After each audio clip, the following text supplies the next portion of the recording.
Operation Praying Mantis, the day America crushed Iran's navy.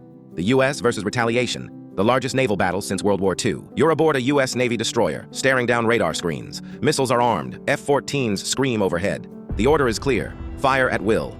Across the Persian Gulf, enemy speedboats race toward you. Oil platforms blaze in the distance.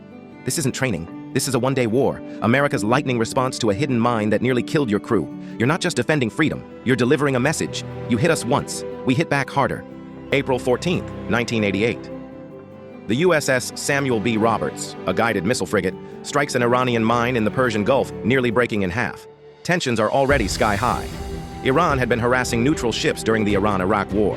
But this time, the U.S. doesn't hold back. 4 days later, Operation Praying Mantis is launched, the largest U.S. naval combat action since World War II.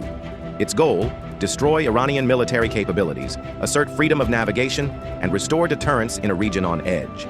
The plan is swift and deadly. U.S. forces strike 2 Iranian oil platforms used to coordinate attacks and surveillance.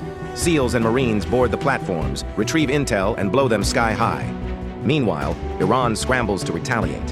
Fast attack boats and warships engage the U.S. fleet. But America is ready, with Harpoon missiles, A-6 intruders, and coordinated air-sea tactics.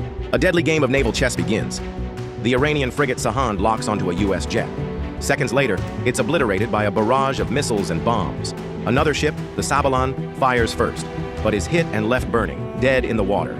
Fast attack boats are shredded by U.S. destroyers and helicopters. By the day's end, Iran had lost 1 frigate, 1 gunboat, and multiple vessels and platforms. The U.S. suffers minimal damage and no fatalities.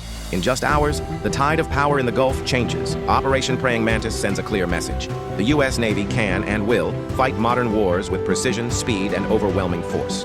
It showcases American technological superiority, real-time command, and unmatched firepower. Iran retreats. International shipping lanes are secured.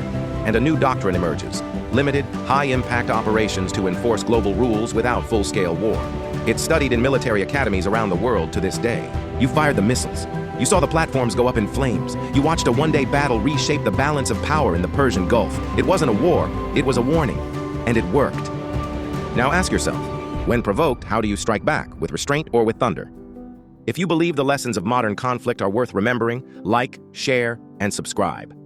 Because sometimes, the difference between peace and chaos is a single day of dominance.